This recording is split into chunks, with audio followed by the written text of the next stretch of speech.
Hi, I'm Naomi Scott and I play the role of Sky Riley in Smile 2. There were 3 songs that were written, one written and produced by a duo called Take a Day Trip, and 2 songs that were written and produced by Ida Rose, Alexis Kesselman, and she really was the key to unlocking Sky's sound. 2 days after I was cast, I was in a studio and I'm Zooming with Alexis and I'm cutting vocals for this song. And so I think she is such a huge component of creating Sky and the sound of Sky, which was then developed together because we got the opportunity to write together. I would describe Sky's sound as maudlin, electronic, self-aware, bit tongue-in-cheek, just pop, pop, pop, pop.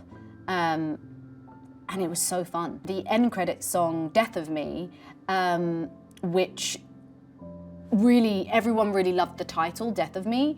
And so we wrote a song around that concept, and that was so fun because we were in person and we really had fun with it. This kind of I will do anything, this very extreme version of whether it's infatuation or whatever, but it's not necessarily the healthiest, but it's just messy and it's also kind of fun to play into that character. And Parker's just great, man, because he just trusts us. He really trusts me and all the other producers, writers involved.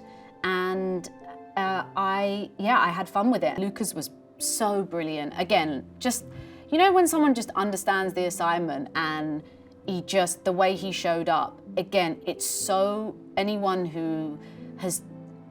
actor or performer who has done prosthetics, especially with a lot of blood, it's so rough, man. He was just fantastic. It was really hard for him to, again, ratchet up to that at 10, right, level of intensity, and choking, like that stuff's never fun. And I think he killed it, man. I think his smile. Dylan is so perfectly cast because I just felt like she had the right energy for Gemma. I kind of feel like what you see is a lot of Dylan bringing herself to the character, and she just has a great sense of humor. Rosemary is obviously such an incredible actress, and as soon as I met her, I was like, oh, we're gonna have fun. Again, it's just she is such an instinctual, present actor, and I just knew we were gonna get to play together, and I was like, this is great. One of the things I really love about Parker is the fact that he does understand he leans into the ridiculous and really embraces that, and the unhingedness and the humor. And I think it works really well. My name is Kyle Gallner. I play Joel. Parker's an interesting guy. He's really smart. He's a good writer. He's a really talented filmmaker, and he also gives very good notes to his actors. I really enjoy working with Parker. It's nice getting to work with him again. It's really rare that you work with people more than once. So to be able to work with somebody a second time, and to be able to work with somebody a second time on a sequel because the first movie did so well, that's really, A, rare, and B, it's cool. It's a good feeling to be like, yeah, we made something really cool that people enjoyed, and now we're back to do it again. I think there's nothing scarier than your own mind.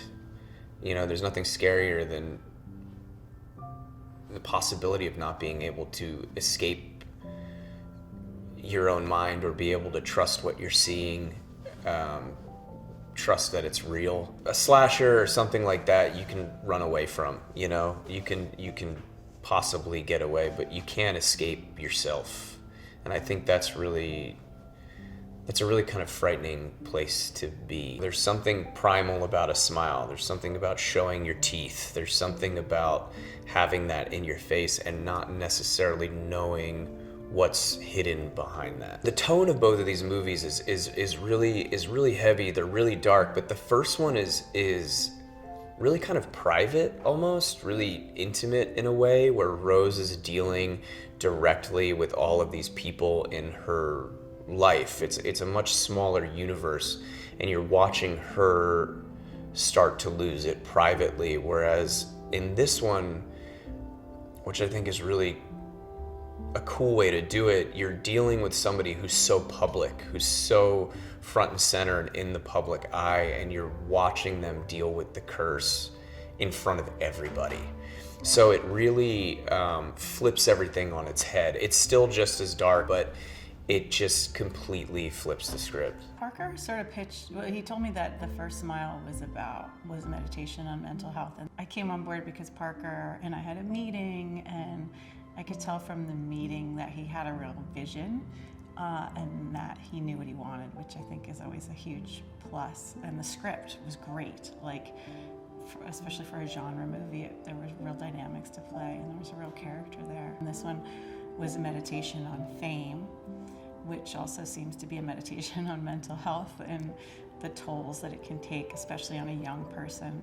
I remember an actor I admire really a lot, Sam Rockwell's like, nobody should be famous until they're 30. And you really see this character of Sky Riley just completely deteriorate under the weight, or she had already, and then it's hard to tell if it's this entity that that are the Smilers, or if it's the insanity of having that much attention and projection on you at a young age. It's been really fun to work with Naomi for a lot of reasons. One, because she's just a phenomenal talent, and because she loves growing and learning, so she's just game for the difficulty that this part requires, and the scenes and the technicality that comes with it. She's got a really good sort of producer hat too, where she can take something that's good and make it that much better. Like, she can look at it from over here, which is really exciting. And she's just an absolute gem of a human. I think what's exciting, especially when you make a sequel, is if you can expand the world and the vision and the scope. And this one definitely feels like double, Smile extra. Like, the scope of the world and the numbers and the scares are that much more, because it's still primal in a way. There's something in a way that it reminds me of some of those 70s horror films that are scary without the big monster effects. They're just scary because the door moves, or because you want to check in your closet and under the bed. But then the world of fame, and that things could also be in your phone, and the use of technology, I think, makes it scary, that it's all around you, and it's, the scope is big. She's incredible. I can watch her work for forever, and I do. I mean, a lot of the times I have downtime and I'm just watching her go, and I'm like, wow, you're wild. And she's also such a great leader. I think being number one on the call sheet, being the lead actress, is so important, because you're the captain of the ship, and the way that you are reflects downward. And she's such a great leader. She is so open and loving and warm. And if you're lucky, you feel like, if you're lucky, you like the people that you work with. And if you're really lucky, you made a friend. And I think that we definitely became friends over this process, for sure. What I liked about The First Smile as well is that it's not just a jump at you horror movie. You are scared, but you are also situationally scared. You are scared because you're invested in the character. And ultimately, The First Smile provided such a meaningful emotional punch. There's a real lesson in those things. And I think talking with Parker, what he keeps saying is he wants to be able to put these things into the studio system, to actually have a message in something that will be made. It's scary, and then it's kind of funny, and then he plays with your emotions of well, what do I really want to happen? And I think he uses that, like your experience watching the movie, like you as a viewer are kind of a character. It's interesting. So totally different, totally fun. I am Parker Finn. I'm the writer, director, and producer of Smile 2. Smile 2 is immediately a Smile film, but it also 100% has its own identity, its own metabolism, and I felt that it was, this feeling that what Smile is it's finds a character who is going through something incredibly dramatic in their life, and Smile sort of comes in and invades their world. So while they take place in the same universe, the first film was, really about Rose's world, and this new one is about Sky's world. And so we leaned into this sort of, haute couture, sort of high-end performance stuff in this film that felt very related to Sky and everything she's going through psychologically. And we also, wanted to, while the film is still just as anxious and nasty as the first film, we also wanted to lean into a surprising sense of dark humor that I'm hoping audiences will really engage with and get a kick out of.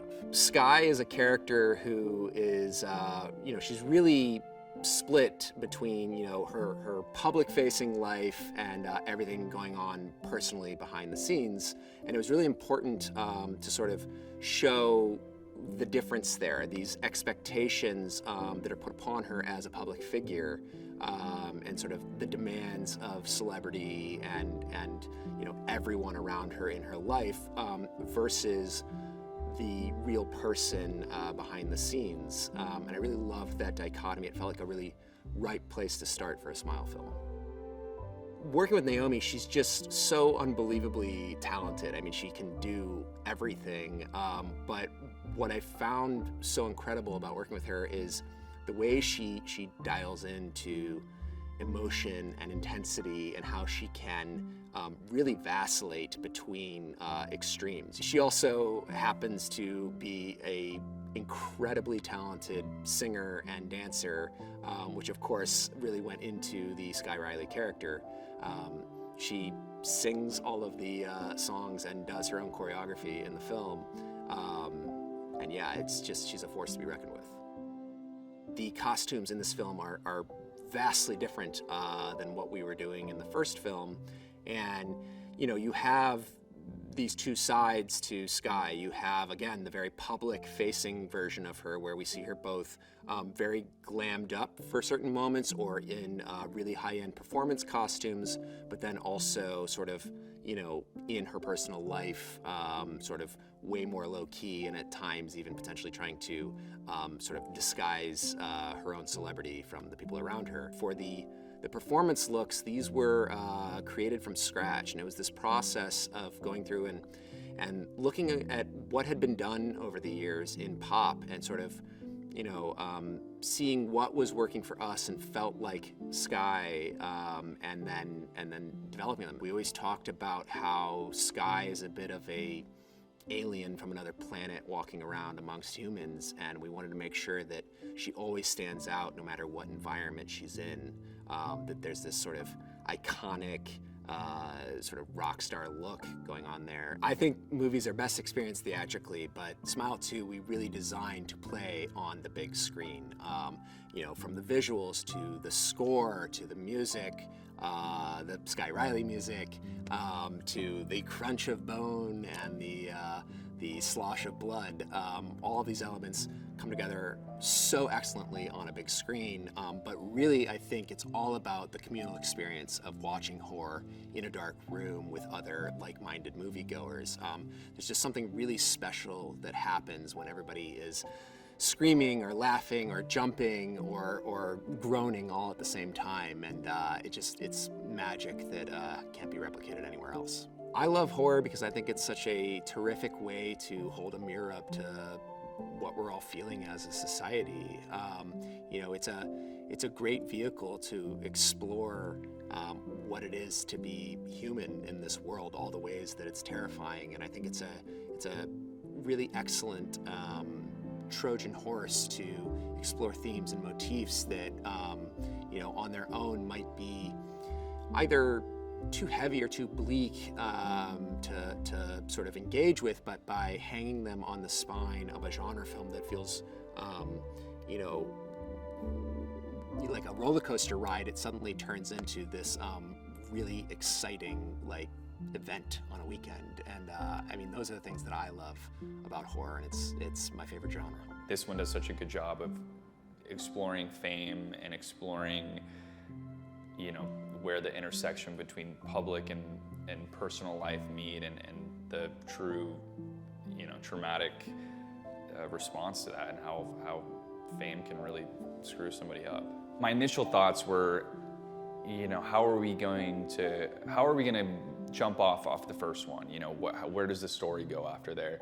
And then reading the second one, it still lives in the world and the tone, but it's so different, and it's bigger.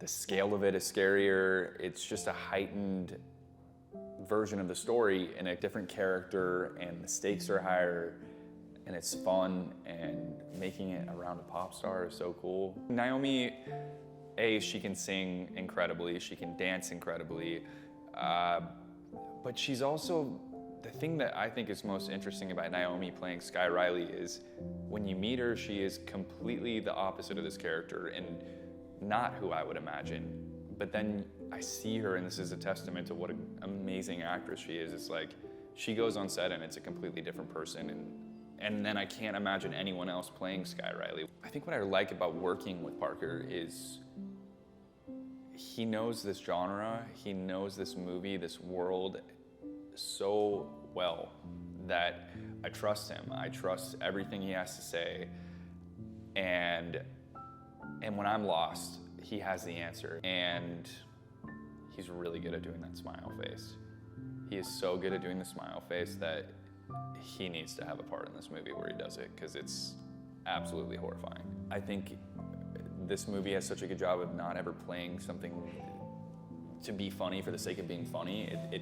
It comes naturally and inherently from the truth and the awkwardness and the nervousness and the I think balancing that with the suspense and the horror of it is just what makes it such a fun watch. I mean, that's what I remembered from the first movie, is the audience is laughing 1 minute and then genuinely screaming from a jump scare the next minute. I think that this second movie can be everything that you expect from the first one, that you loved from the first one, but the stakes are higher, we up the ante, it's fun, there's music, there's dancing.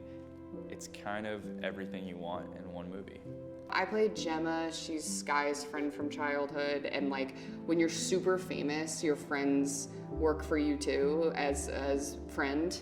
You know what I mean? So like she's kind of in her entourage and of the people orbiting her, and they've had a falling out, and she's no longer in her orbit, and then has sort of come back now that she's not doing so good. I had some conversations with Parker about the nature of Gemma and Sky's relationship, and how it's fractured now and how deep it goes. And the idea that like, you know, how necessary a person who's known you pre-fame is when you're as famous as a person like Sky. I think what's exciting about this sort of the construct of the movie is that it's like, it's a very familiar horror because there's no boogeyman. It's just kind of the way that the mind works. Like there's nothing scarier than your own trauma and your own fear response going haywire. Like I get like panic attacks and stuff, and there's nothing scary. That's a lot scarier than like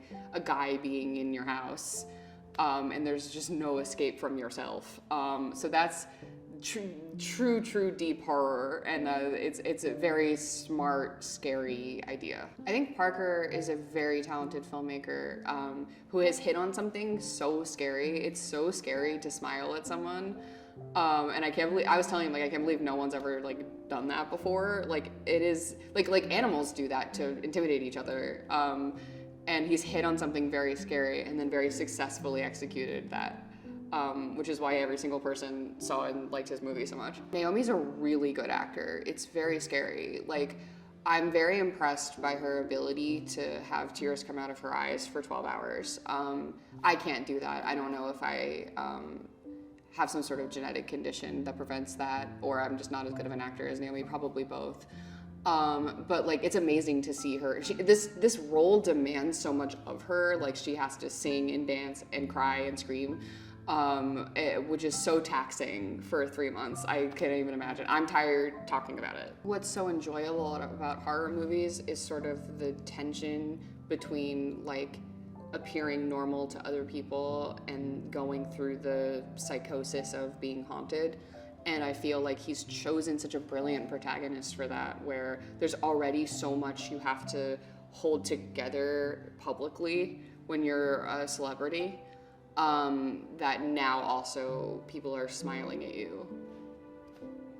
Very scary. I feel like this movie builds on its predecessor in the sense that it's just like the stakes are just bigger. It's really just like Smile on crack.